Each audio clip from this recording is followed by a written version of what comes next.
Testing, test. Is this thing on? Who's our guest today? Today, our guest is the one, the only, Sick Vic. What's up, Sick You Vic? doing? Hi. This is Claudia, my wife. We're going to talk about your history and kind of what you've been through your life and whatnot. So I would like to take you back from the beginning and like talk about right from the get-go, because nobody knows anything about you from the beginning of the story. I always had a mouthpiece. Unfortunately for me, I didn't know about gangs.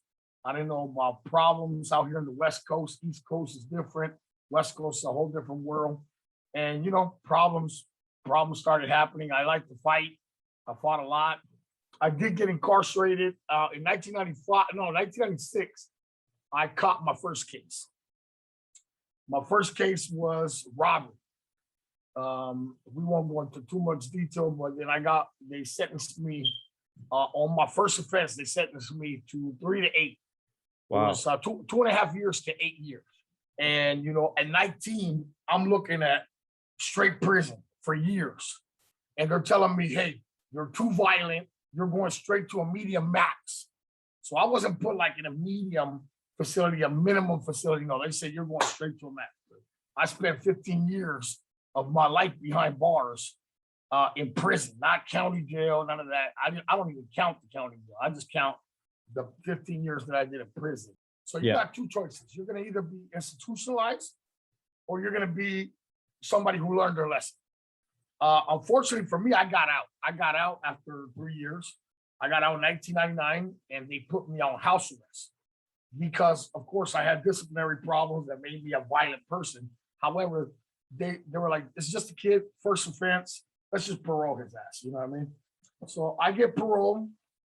They put me on the bracelet and I just wasn't ready. They don't have rehabilitation programs that are proper. They don't help you get back to society. They don't have like a 6 month to a year program that helps you get back into the world. Nah, they say, hey, listen, go to school, go get a job. If you don't do shit, you're gonna be in the back in the worst level, and you're just gonna fuck up your life.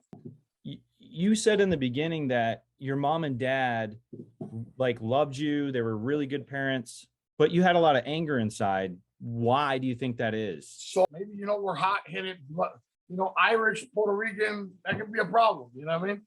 I'll tell you what, my mother, as much as of a saint as she is, she has a short fuse when it comes to when she was younger. She will box you up. She wasn't gonna take no lip from nobody. And my father was a bomb. His temper was very, you know, he had a rough life. And he had some trauma. And they created a loving environment, but also a war zone in my home. And at a young age, I was involved in, you know, being inside a war in your own home.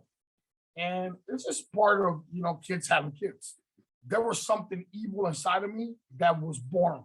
There was just something dark inside of me.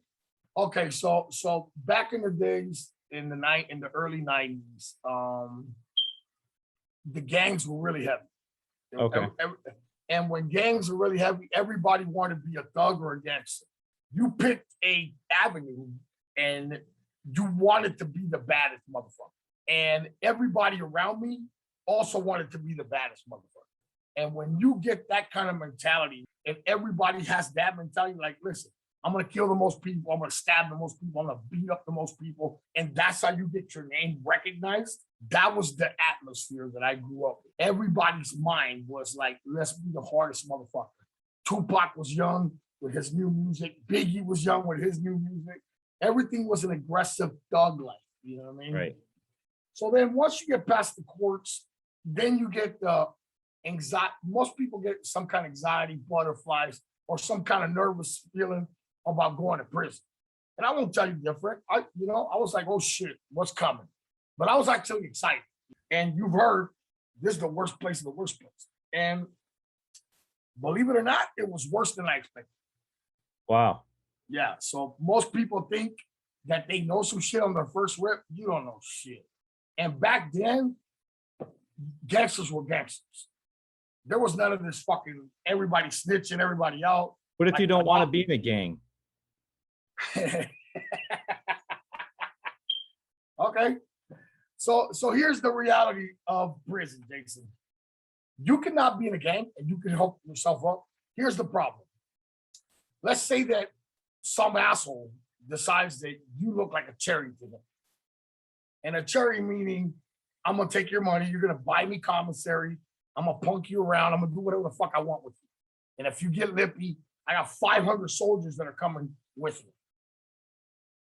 And I'm gonna be honest with you. Every race has their own way of addressing shit. And every race has different cliques. So, you know, you got your Bloods, you got your Clips, you got your. What's the experience the first day?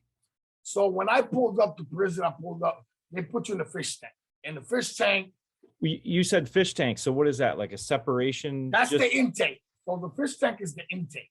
And once you get out of the fish tank, you used to come straight to a yard with 15 to 2,000 inmates. The paperwork better be clean. Everything better be in order. And people are going to want to know who the fuck you are. You know what I mean? Okay. So you get on the bus from county, and everybody on that bus is going to prison for the first Okay. time or whatever. They're just going to prison. Once you get off the bus, you go to the property and you go to intake. They do all the paperwork and all that bullshit. And then they throw you in a cell and walk into prison.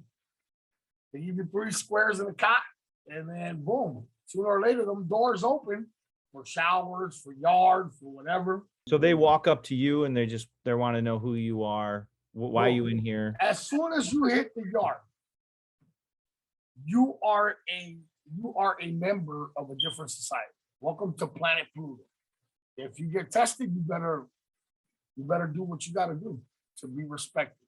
And it's shitty, you know what I mean? Because it gets to a point where your life is at risk. As soon as you step foot on that yard, your life is at risk. You don't know who's who. You don't know who's coming at you. You don't know if somebody has a knife. You don't know what the fuck is going on. Right. I was the perfect example of what a fuck up looks like. I was an angry, aggressive animal that went into prison, and instead of making me a better person, it taught me how to be worse. Oh, Because I met more animals like me, and then we were just a bunch of animals together, running in a pack. You know what I mean? And then we could just whatever, fuck you, let's go to war. And when you got that Braveheart mentality, because that's what it pretty much comes down to, you're gonna be on some Braveheart shit. There ain't no guns. There's a bunch of yard biscuits, which we call rocks, yard biscuits. And yeah, because remember, we're in a desert. So Yeah. the whole yard is full of rocks, big ass boulders. And we used to call those yard biscuits. And yard biscuits are meant there to harm other people. Like in one riot, there was like 300 of us against like 400 of them. And boom, I was getting hit on my back from my own team. wow. Yeah. So it was pretty crazy. And I'm like, what the hell? I'm in the middle of a war. I'm getting hit in the back. I'm like, what the fuck is going on, motherfuckers? And I turn around, and it's my own guys that are so far back, scared, throwing rocks from a distance and hitting their own teammates. Oh my Yeah, gosh. yeah, it's pretty crazy. But it is what it is. It's pretty crazy in there. People can sugarcoat it, but I can tell you right now, there's rape victims, there's victims, there's people who get punked. And punk and bitch are humongous words that you don't use. Nowadays, they treat it a little bit more flexible. Me, I've never been able to use those words because I think they're very disrespectful. Punk, to me, is a guy who likes to take it in the ass, and you're just a chick for somebody else. Gotcha. And I don't know about you, but that don't go for me. And Right. then a bitch is something you should never call another man. Like, bro, I ain't a female. I ain't your hoe, and I'm about to rip your fucking teeth out. So, and I'm gonna be honest with you, I've watched people's life get taken because of those words. in many different spectrums. And if you get called out in prison, not only do you have to fight somebody, you might have to take somebody down through them. And that's not a game. That's not a joke. That's not a, you hear that word, you know something's going down. Like, ooh. So you're in there. I mean, it's a really long time. Yeah. I mean, you must have like I'll tell you what, missing people. Like, what was the emotions like? So while you're in there, here's some things to entertain yourself with. Work it out. That is your primary aggression taker that you can get your fucking anger out of. And back then they had weights, but there was yards that didn't have weights. So then you have to do that shit old school, push-ups, pull-ups, dips, fucking work your ass off and maintain yourself prepared for war. Poker. At the age of 19, I was a poker table breaker. Wow. And all I would do is wake up, eat, go play poker all day long, and win everybody's money. Fucking chess, poker, cards, any cards, spades, pinochle. I mean, I can take your money right now in so many different things. Ping pong, billiards, pool. The gyms usually have boxing, they got weights, they got a pool table, they got some shit that you can do. So there is recreational shit that you can do. Me being an athlete, I wanted to be in all the sports. So I played softball, I played basketball, I played football, I played everything that they had to offer. It sounds not that bad. Like from what Yeah. you're saying, it sounds like they were Well, I'll tell you what, once you get lenient. to a certain level of you already passed all the dumb shit, then it's just doing your time. Boom, boom, boom. Especially when you're in a prison with a bunch of convicts. The fuck ups are fuck ups. But that's why they have level 1s, level 2s, level 3s, level 4s. You know what I mean? Level 1s are usually for convicts, workers, motherfuckers, lifers, people who want to have a different life in prison. They've already been through all that shit. They don't want to deal with dumb little kids. They don't want to deal with politics. They just want to do some time and fucking not remember that they're in there for the rest of their life. You know what I mean? Level 1s are for all the workers, facilitators like me. I got anger problems up the yin yang, but I was an anger management facilitator. What? I used to teach anger management classes. And every time the class would come in and see me there, they would be like, what the fuck? Get the fuck out of here. Really? Knowing that I was a temperamental motherfucker on the yard. Everybody, and I would play it off with a smile and a ha and just keep it moving, because that's what prison is. You never know who's who and what's what. You know what I mean? I worked in the visiting room, and I was always getting visits, and I was, I'd go in there, maybe sweep for like 5 minutes, get out of there, get my paycheck, and be done with it. And I was always in visiting. So I worked in the gym. I'm gonna be honest with you, I worked in the gym probably like 3 or 4 years. I didn't have no occupation. Like I didn't have no duties. Like I just signed a paper and I was a gym worker.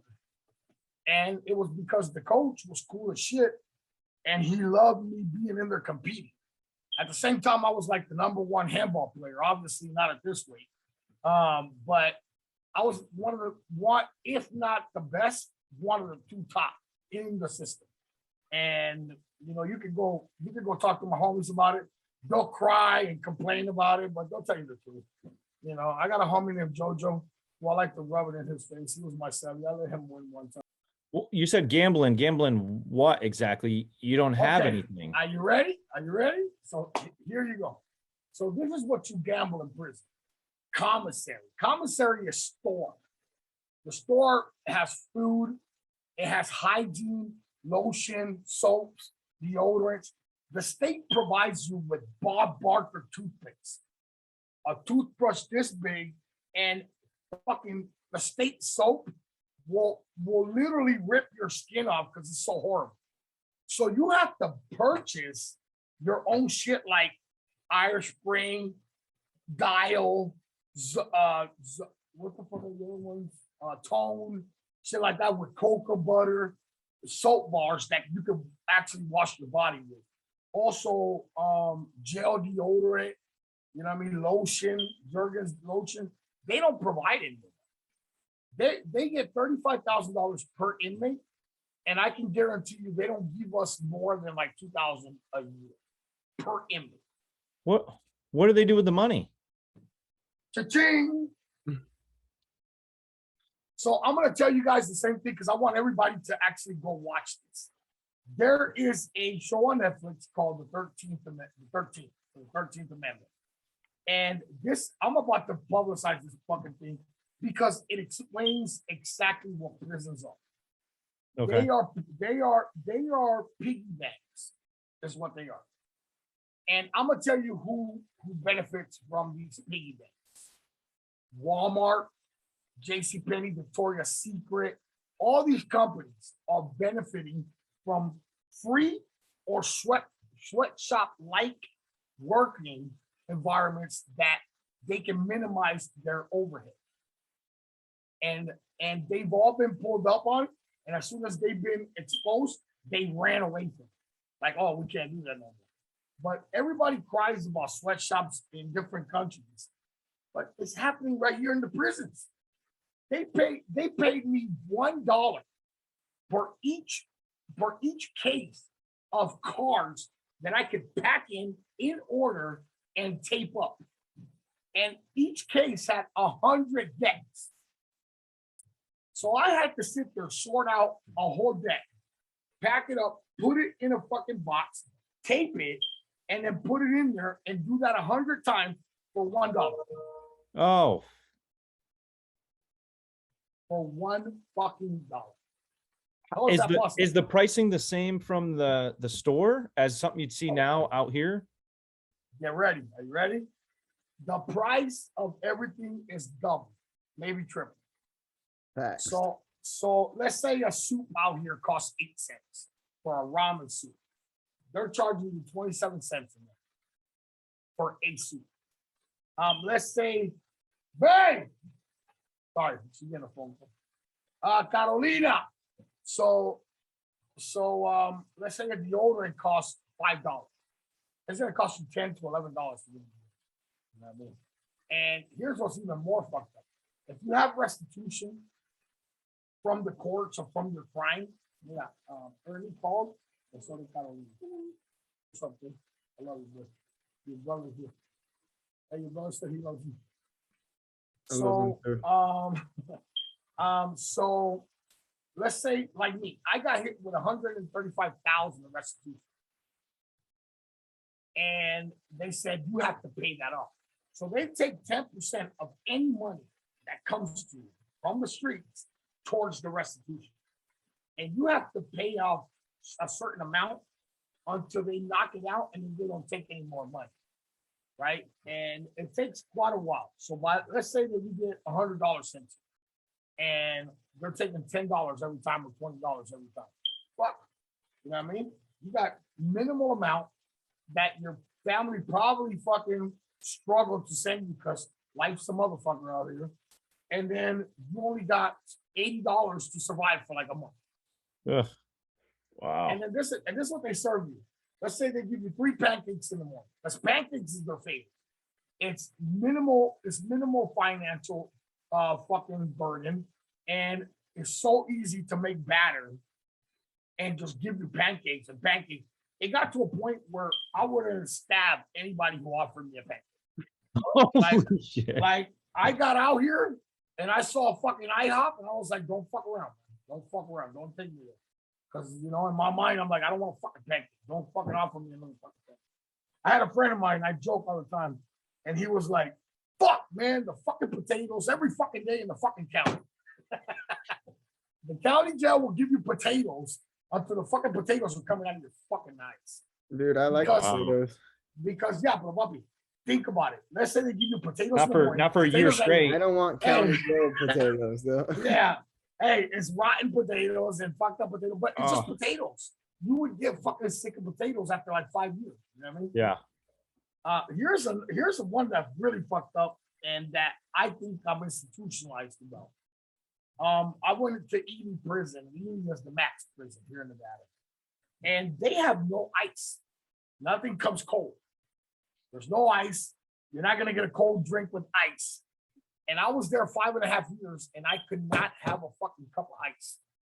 So I told my wife and everybody around me, and you know it, Victor, I don't want to drink without ice. I need fucking ice in my cup because I told myself that once I got out of that bullshit, I would never drink a fucking hot cup or a warm cup or a fucking cool cup of drink. I wanted a frozen cold drink.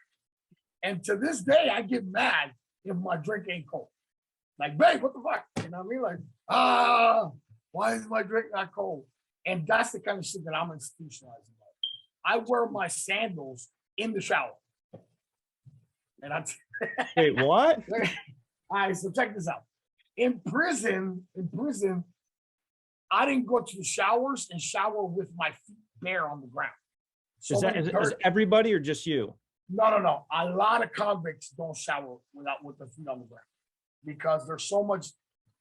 You got to remember, there's not just one motherfucker with you; it's a bunch of motherfuckers with you, and some of these motherfuckers do not have proper hygiene, and some of these motherfuckers don't shower, and some motherfuckers have diseases, and some motherfuckers have fucking shit going on, and you don't want to touch nothing. You just want to shower, get out, and go to your cell where it's nice and clean, and put your shit on. And I would never let my feet touch anything. And then my organization believes that we should have our shoes on at the crack of fucking dawn all the way to dusk. You know what I mean? From dawn to dusk, I need you in your fucking shoes. In case anything pops off, you're a fucking soldier ready to represent. So we don't wear sandals like just kidding. You know what I mean? So it got to my head so many years that like I have nice rugs on my floor and I got carpet and I'll walk in my sandals. I don't walk. I will not let my feet touch it. I'm starting to get a little bit better with it where I can feel it. But like, but okay, you know. But I that know. you're Yeah. right. Yeah, But, you know. but it's just almost like ingrained at that point. So here's what's crazy to me. I'm a rational crazy person. And I don't know how to explain that more than that statement there. That makes sense. I'm an insane person who has rational thinking at times. And it doesn't make sense because you know I'm crazy, but yet You're toning it down. Yeah, I'm a genius over here, but you're insane over here. How is that possible? And you know, it's like they say, there's a thin line between being a genius and being an insane person. What does a genius possess that the insane lament? Mm. You like that one, right? Look at Yeah, that. I like that. That's good. Yeah. You know who said that? No. Dr. Evil. Huh. You like that? Look, Yeah, I like that. Yeah. He said it's that kind of malaise that the genius possess that the insane lament. So I wanna ask, what helps you on the outside tone down your intensity? As you know, the intensity could be, others aren't ready for that type of intensity sometimes, especially if they just been living this regular life.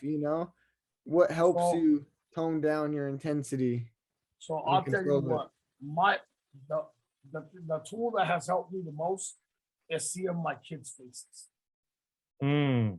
Your face, my mother's face, and Sebastian and Tristan's face, Yesenia and Angel's. It helps me tone down because at that moment I say to myself, they need me. You know what I mean? And at the end of the day, I am on full sacrifice for my children and my family. I am no longer thinking about myself. I carry a load on my shoulders, and that load cannot be put down. And that's, as a man, you got to carry it. And when I'm losing control, I try to see your face telling me, hey, Dad, I love you. And boom, like it helped me snap at it. Believe it or not, it helps me. Like there was a couple of times, and I told this to my wife and my mom, and I think I told you, I was facing some serious shit where I knew that I was probably not going to make it. And no matter what, I had to go. And sometimes you're in a situation where numbers are against you, but you have to do what you got to do. And at that very moment, I would picture you in my mom's face, and you were just a baby. and do it by my face, and it would alleviate the nervousness and say, you know, if this is my time, then I'm gonna take those two faces with me through the day. You know what I mean? And that shit, you know, as sad as it sounds, it helped me to, you know, to be strong and say, hey, you know, these are the two faces I want to see when it's my time to go.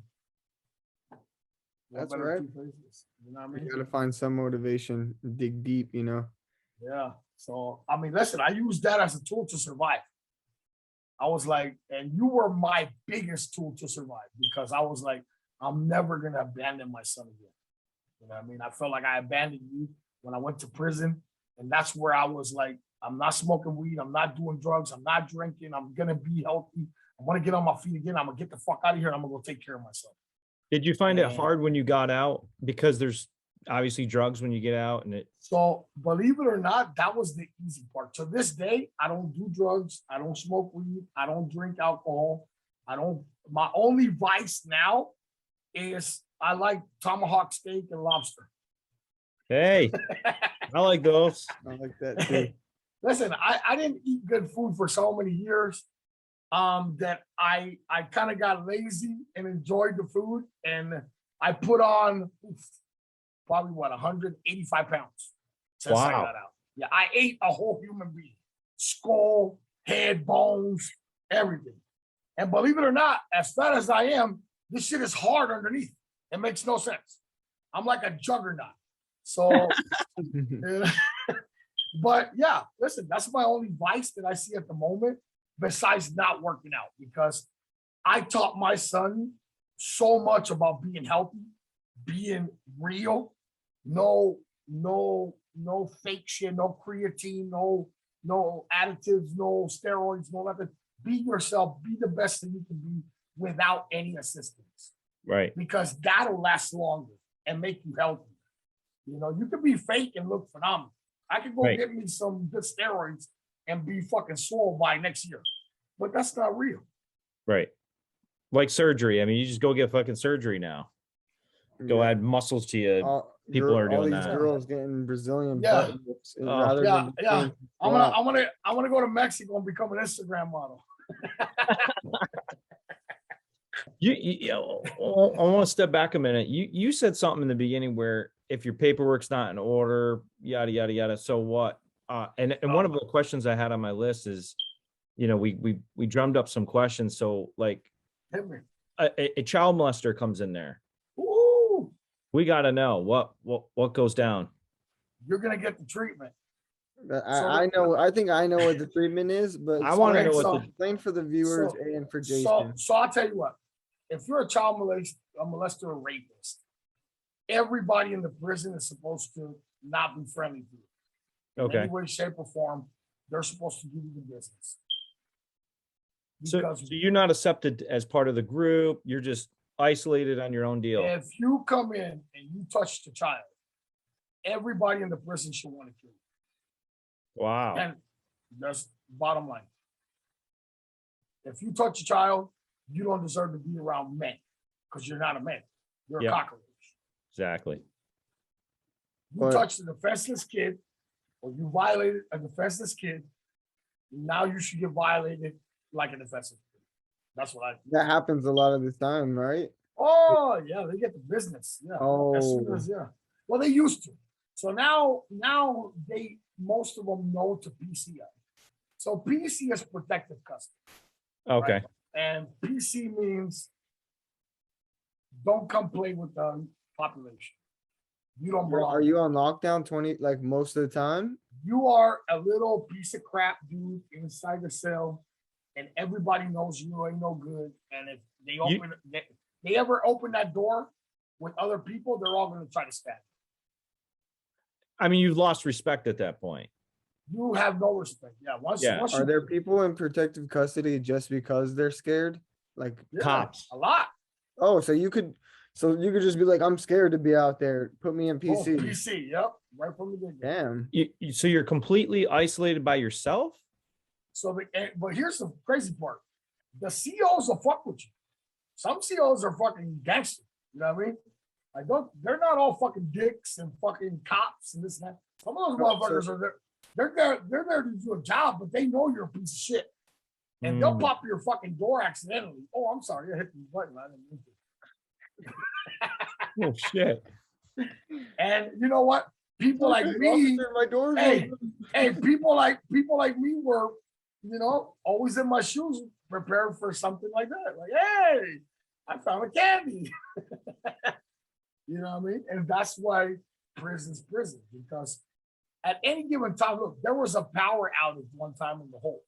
And in the hole, you got PC cells, you got gangsters, you got good dudes, you got all kinds of different dudes back there. You got suspects, you got people testifying in court, you got all kinds of different people. And the power outage supposedly opened all the doors. It opened all the doors. And that's what they call happy hour. Well, for you, maybe. Well, not for me. I'm a good citizen. I didn't want Good. You're a great citizen. I would say, listen, allegedly, I heard that people were having fun. Yeah, I Got heard, it. I heard you were trying to find a CO and tell them, hey, the doors are locked. Hey, man." hey, what happened, man? Why he's open? Yeah, I was really close to the CO. Yeah. I think that you started talking about the foods that you eat and stuff like that, but didn't really describe like what the food's like there. All right, you want to hear We about wanna the food? that. So the food is gross. The county food is probably the worst. It kind of, if you actually Google county food, it'll show you images of the disgusting shit. They got some shit we call cat food, Oh, and it's like yeah, exactly. It's like a mixture of like, how can I explain this? Looks like smashed meat No. and juice or what? No, it's like sharp. It's like sharp cabbage mixed with like relish and this weird like pickled like celery or some shit, and then they mix it with like potatoes and eggs, and that's just one of the worst fucking things I've ever seen in my life. And I saw people slap it on a piece of bread and eat it. Not one time that I was incarcerated did I try that shit. Like, I was like, man, get that fucking shit out of here. I'll go hungry and I'll wait. You know what I mean? At that point, sometimes you gotta go hungry. There was also the gravy. The gravy looked like, and I don't want to be nasty, but it kind of looked like jism on your fucking. Yeah. Oh. Best way to explain it. oh, I'm never eating gravy again. That's it. That's about exactly. I'm done. I'm done with gravy. Hey, the biscuits and gravy didn't look friendly, bro. They looked like somebody was there before you. And I was like, no, thank you. There was a couple good things. You got, to me, the Salisbury steak, because it was meat. I'm a carnivore, and maybe I shouldn't be, because I think that, there's a lot of things going on with agriculture that I'm kind of against right now, because it's deeper than I think. If you've never seen Cowspiracy, I think you should, and you'll probably think like I do right now. But as a meat eater, anytime they give you meat, hot dog day, burger day, corn dog day were great days. Like, woo, we're looking at chicken patty day. So you become accustomed to certain things, but then you got shit like the fish. You don't eat meat every day. Who, me? They don't serve you meat every day. No, they don't serve you meat every day. Absolutely. What would they serve you if there wasn't meat? Here we go. So you got all kinds of different shit. You got the fish, the crappy fucking baked fish. You got some sloppy Joe shit. To me, that's not meat. I want a piece of chicken. I want a piece of fucking steak. I want a fucking piece of meat. Sloppy Joes to me were just like, why would you even put this on a plate for anybody? Right. And their sloppy Joe is not like a sloppy Joe you get out here. It's like somebody spewed that out into a plate, and then, hey, here you go. And that's what the sloppy joes from prison look like to me. They look like Could you Corolla. cook at all in the room, like in your cell? So when I got to prison the first time, they had metal hot pots. A hot pot is elongated little piece of metal that you can heat up water with. Now, some of us figured out a way to cook and heat up food in it without water. So like chili beans and meat, like we would cut chicken and mix it with tomato sauce. And mind you, What type of chicken though? Like, so what- check this out. So the one thing that convicts know how to do is have a relationship with people who work in the kitchen. Yeah. that makes sense. Because as soon as they have chicken day, they go and steal some chicken, get it out of the kitchen, and bring it to you. They bring cheese, they bring sausage, they bring all kinds of goodies that you cannot get on a normal basis. Now, when you get stuff like that, you want to make sure you have the proper ingredients. So you want to make sure you got tomato paste, you got some chili beans, you got some rice. You know, Don't they people do fight you for that though? No. They sell that. They sell certain things in the commissary. I mean, people So- who can't afford it, don't they come at you for trying to take it away? Well, if you're a punk, yeah. If you're somebody that, yeah, you lay them out and then you take their shit.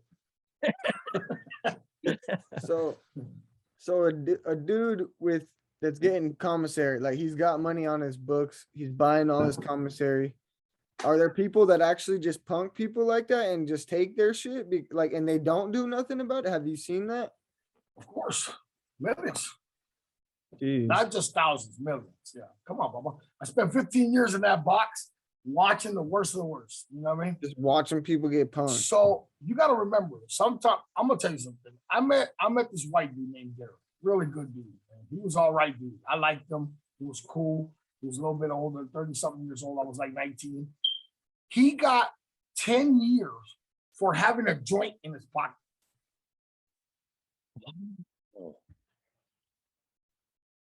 What the hell? 10 fucking years for a joint in his pocket. I said, get the fuck out of here. I read his paperwork. He got 10 fucking years for a joint in his pocket. And weed's Hmm. legal now in some states.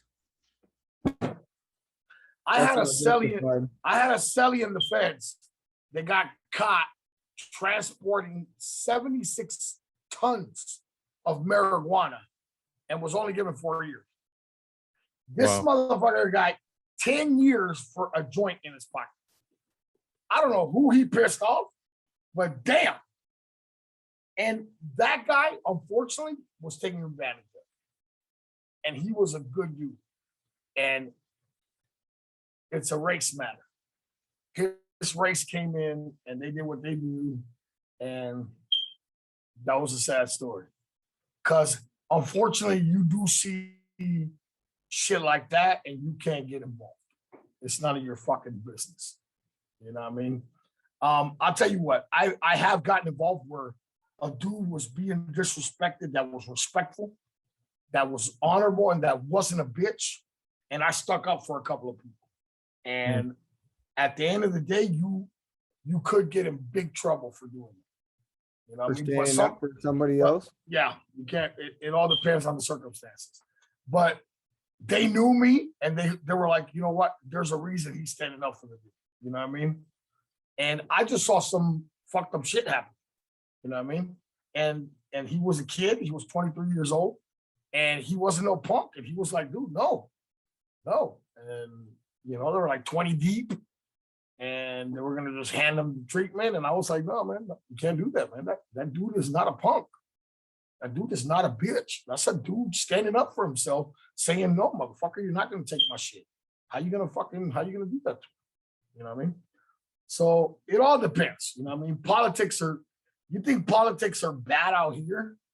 There's insane politics in prison where everybody wants to be the top motherfucker, and you got different kind of ladders in different states, and they got politicians in different places. Fuck, And because It's just got fucking people crazy. that really don't give a fuck too. Like you could be head down, just trying, I'm just trying to do my time, get the hell out of here. and you got somebody that's in there Don't give a for fuck. 25 plus and doesn't give a fuck and sees you that you're, oh, who's this motherfucker being quiet, and to himself, let me just go fuck with him. Boom. And then you get And into you got- some shit. And you gotta either take a life or be in prison forever, or Stab somebody and get fucking 5 more years, like, and you're trying to get back home to your family, so like, the one thing I could tell you about prison is that you're never certain on what kind of, because your sentence could get elongated by any circumstance. If you are a real motherfucker and you say, no, I'm not gonna PC up, no, I'm not gonna let a motherfucker punk me, no, I'm not a bitch, no, I'm not gonna go out like no punk, you could be in there for the rest of your life. Wow.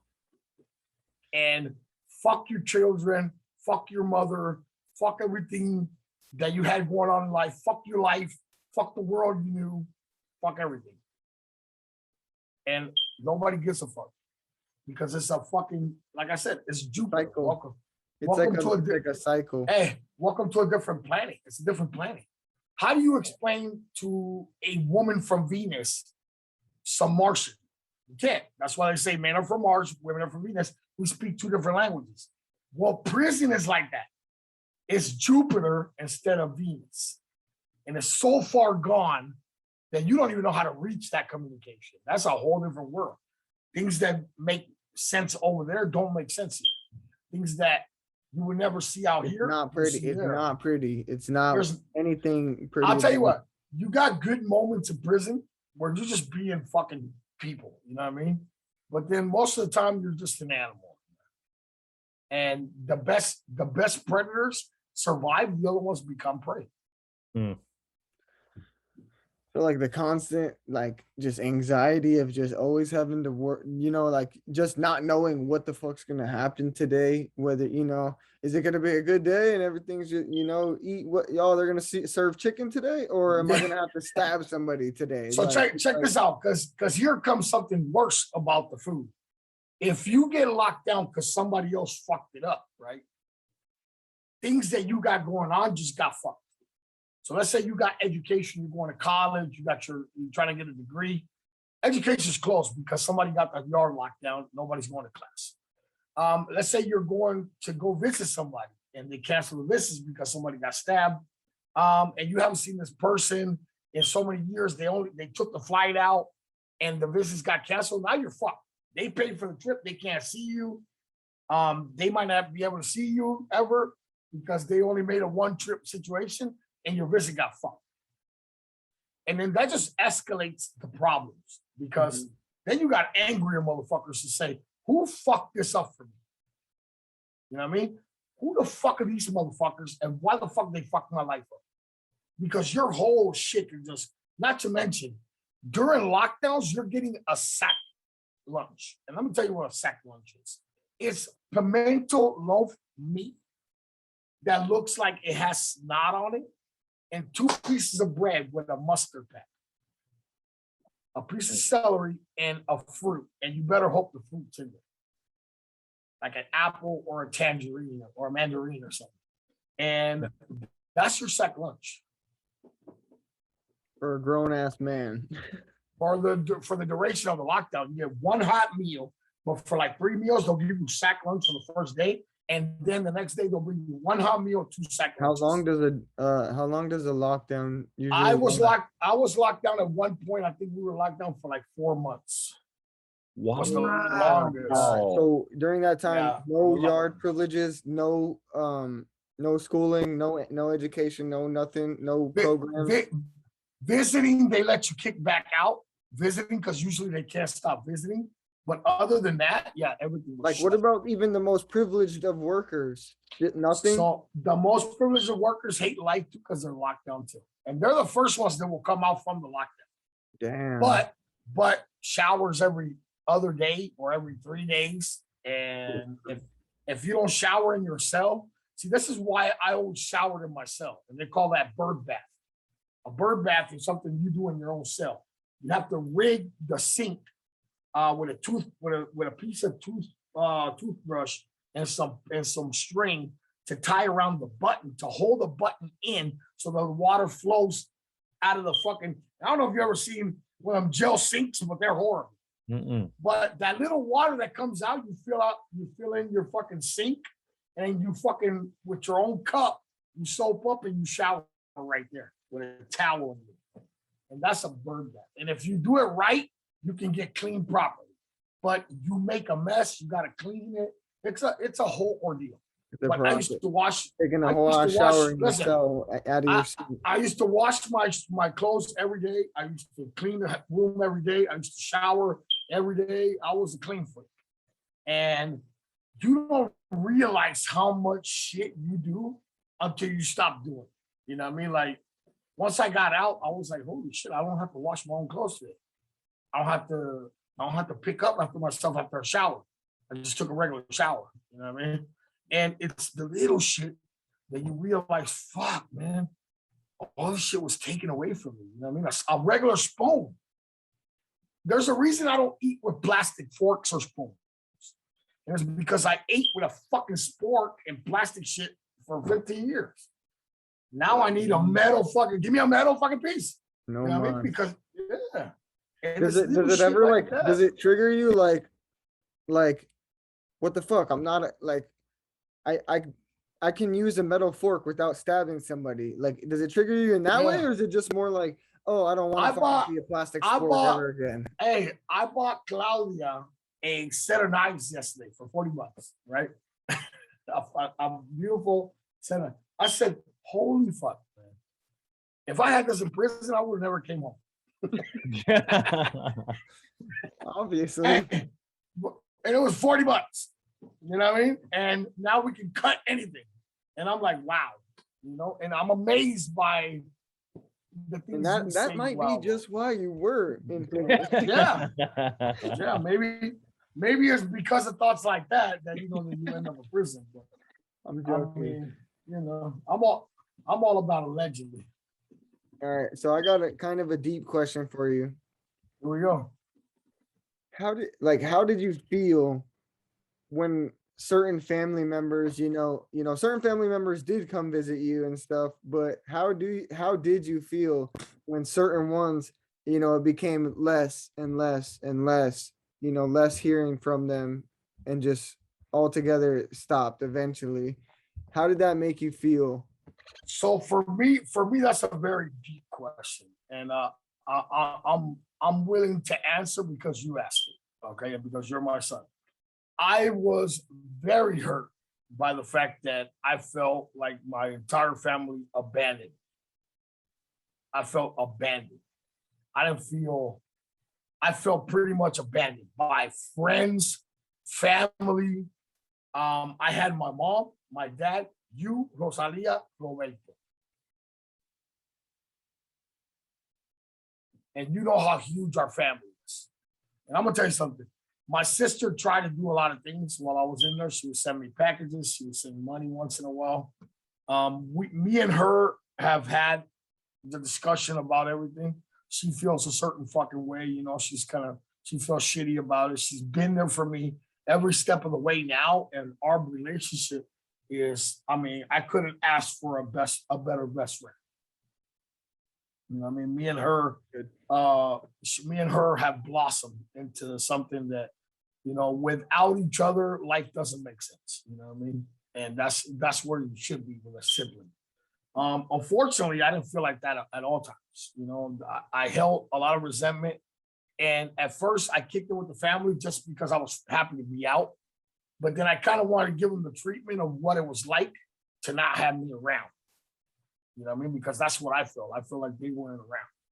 And they could have been. You know what I mean? They could have made it real easy.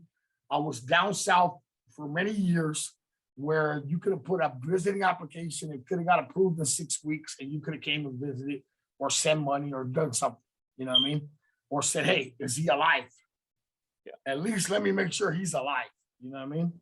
And, I felt some kind of resentment. I won't lie to you. And I, that's why I disappeared from them and said, hey, I don't care what they're feeling. They left me in hell without caring about me for how many years? I'm pretty sure they didn't miss me then. why they're missing me right now. And I only gave them a couple years, like 5-6 years without me showing my face. You know what I mean? But yeah, I felt hurt. I felt as a human. Here's the problem with me. At a young age, I was told to be a man.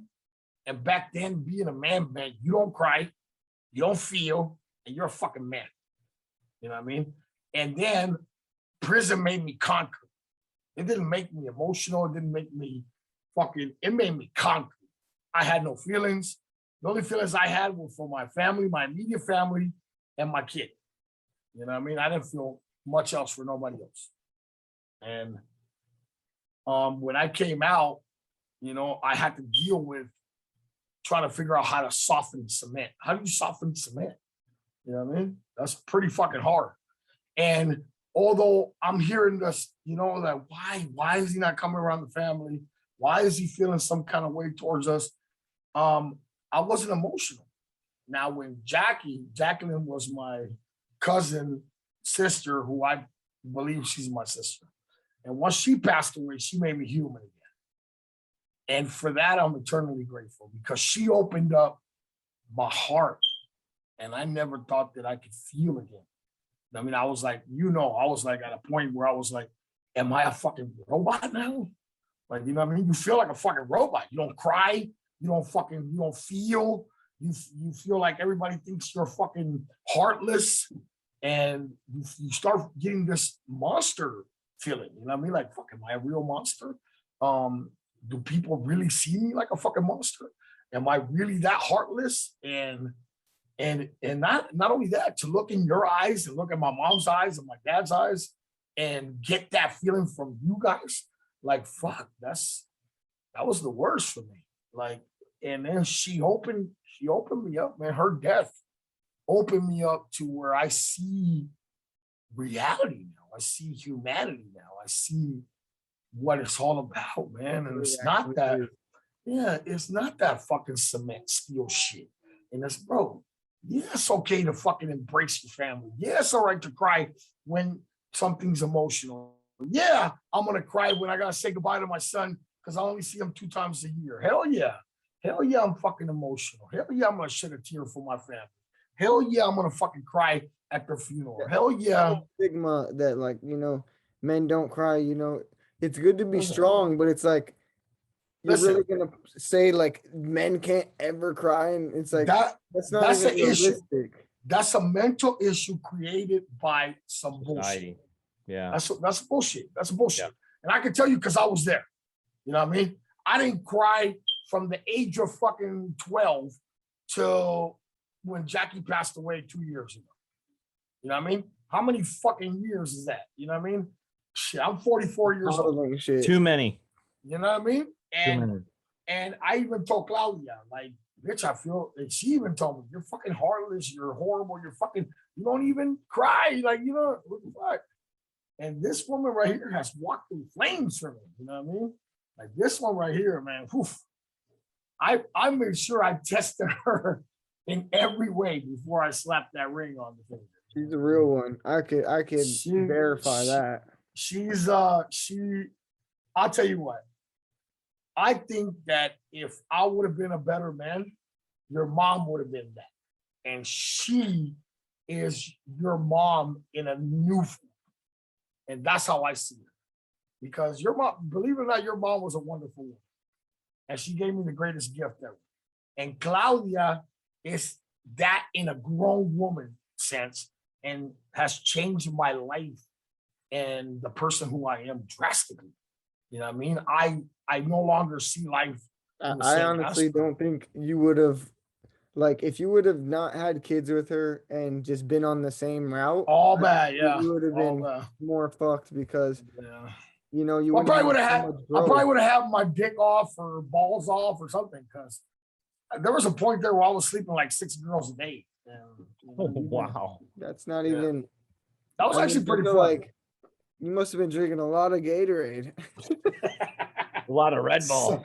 So hey, believe it or not, when I first came out, you got to remember, I used to work out 4 to 5 hours every day. And my stamina was at a whole different level. I was 157 pounds, all cut up. Most of you know how I came home.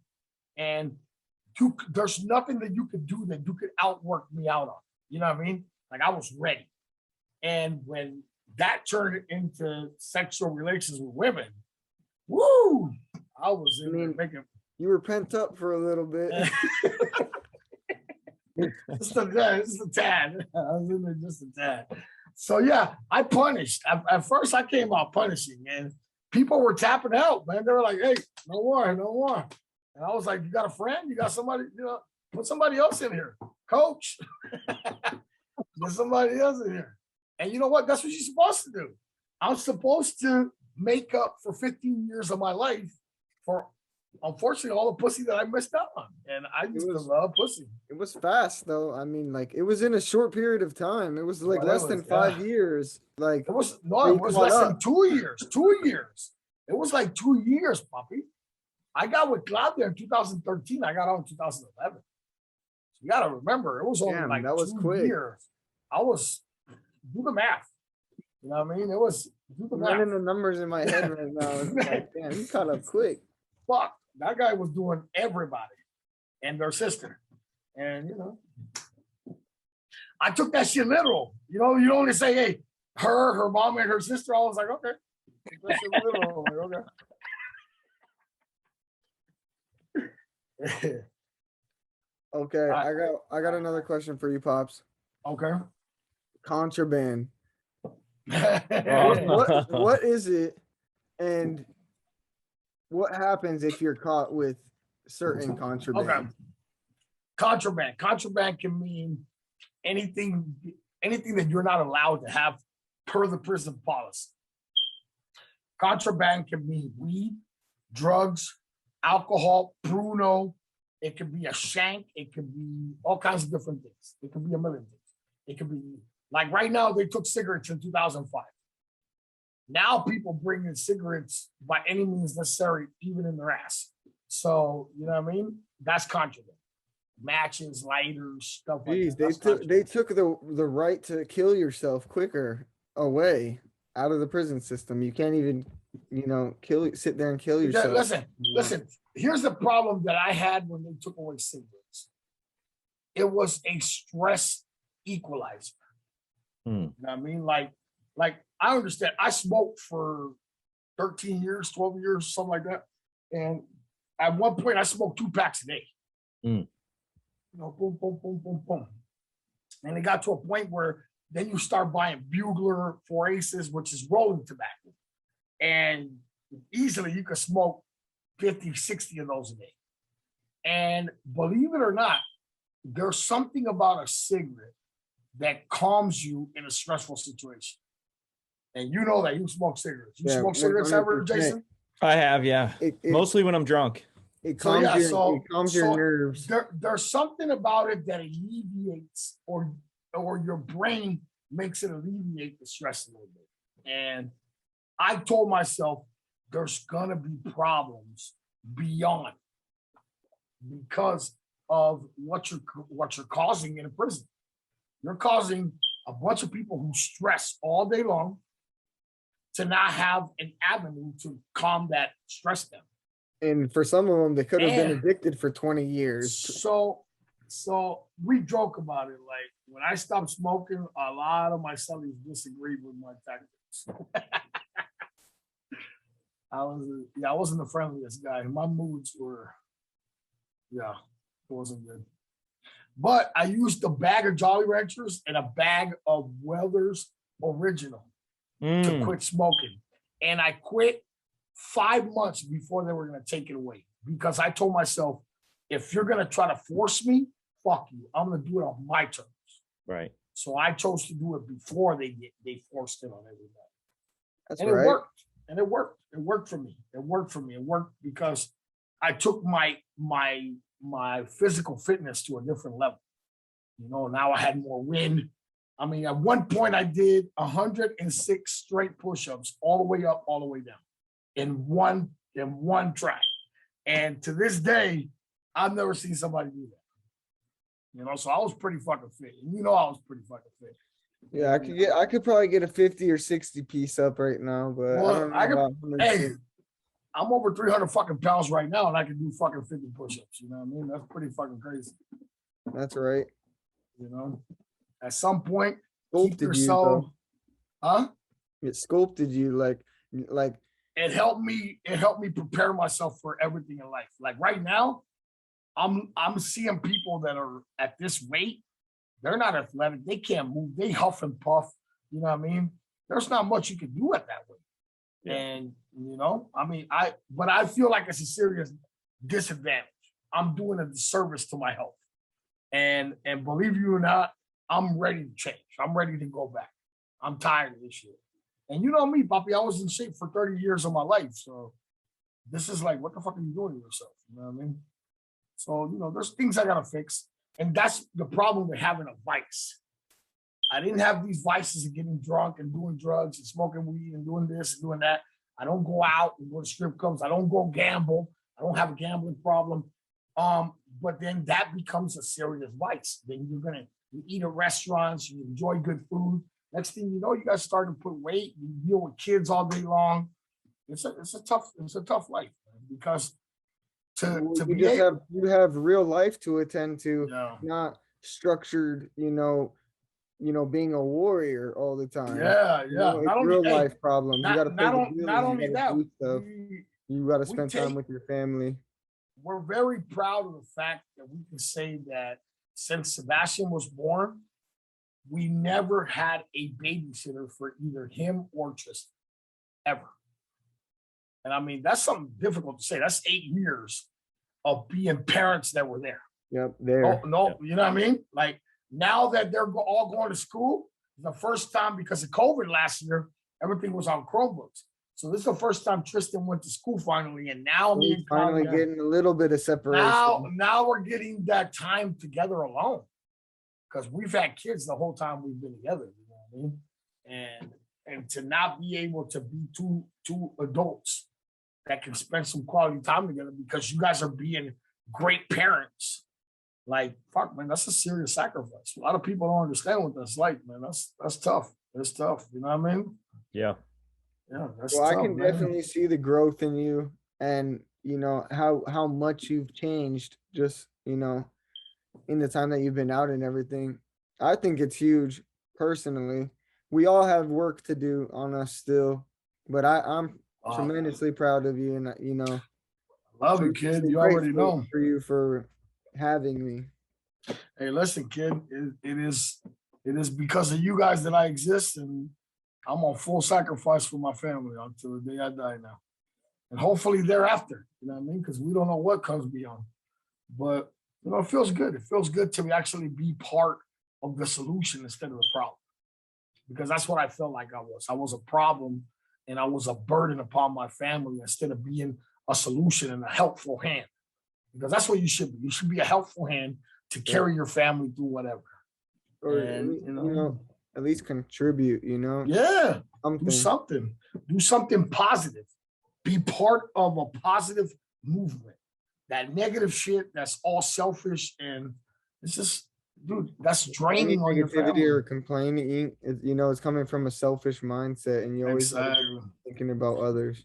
How about do shit without agenda?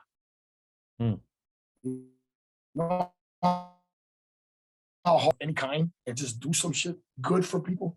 You know what I mean? And not only that, to have a truthful moment and express yourself truly with an honesty. And that's really hard to do because a lot of people have issues that they don't want to bring out to the surface. Yeah. You know what I mean? And that's why I feel free to talk and speak my mind, because I've ironed those things out to where I can say, hey, fuck what you're talking about. I'm going to be me. And whether you like it or not, I have to be me. Yeah, not only, did I think that this topic was going to be very interesting for, not only us just hearing about, but all the viewers too. But I thought it was going to be therapeutic for you to just talk about absolutely, and just get it off your chest. Yeah. And, no, it is. It is. Listen, there was things that were said today that I know some people will appreciate, some people won't. But I tell you what, I got some things out that, sometimes you don't even think about. Like right now, I thought that I would never forget prison, like Cadillacing and shit like that. You guys don't even know what Cadillacs are. Right? No, what is that? Like a love how car? Jason. So Cadillacs are so you make a string, right? For sheet, shoelace, whatever. You braid them up, you make strong line, and then you tie it to some kind of flying device that goes under your door, right? That'll fly that'll slide good through the fucking floors, right? And they call that a Cadillac, like a car. So then you fly that thing out there, and then a homeboy of yours will fly one, and then you guys cross lines, and you can connect with each other and send each other whatever you want. You know what I mean? You can send each other food, you can send each other letters, talk about some shit, do whatever. Those are Cadillacs. Cadillacs are a very essential part of prison. Very important. Don't the COs try to stop that stuff or Yeah, something? absolutely. Oh, okay. So it's just like telephone, basically. Yeah. Nowadays they got all kinds of phones, iPods, and all kinds of shit, which it changes the game. I know, that's crazy. You see And people I'll tell you what, in prison, it's like, what the hell? I had honeys, and I had sugar mamas, and I had sugar mamas. It's crazy And- though, because I feel like if you're posting TikToks from prison, you That's could crazy. get caught up so quick. Your face is in Easy. Yeah, you're exposing yourself right there. Like, hey, what are you talking about? Right here. Hello. But they don't care because it's so open now. Like when I saw that, I was like, these motherfuckers got phones. Damn, what can I get one of those motherfuckers? You know what I mean? And my experience would have been different. I had a bunch of girls, you know what I mean? That I would have been like, hey, so much that accommodates a lot, you know what I mean? You can even order on Instagram. Hey, I would have ordered a bunch of fucking food to the guards at all times so they can pay for it. I would have been calling Pizza Hut every day, like, hey, deliver this pizza over here. Being a dick, but that the whole phone thing is amazing. And listen, I know you want to know how shit gets in. I'll tell you. There are ways to get things in. Usually is whether you have someone, whether you turn someone, or whether you put something up your butt. Jeez. And putting things up your butt Sacrifice is people. hey, listen. And then But I can't even imagine trying to smoke some weed that came out of some dude's ass. Like you're just like, bro. Believe it or offer that. Believe it or not, it like nothing. Like they don't even care. Like, ooh, that shit tastes delicious. Oh my god, that's disgusting, bro. Hey, Ramon's booty was good.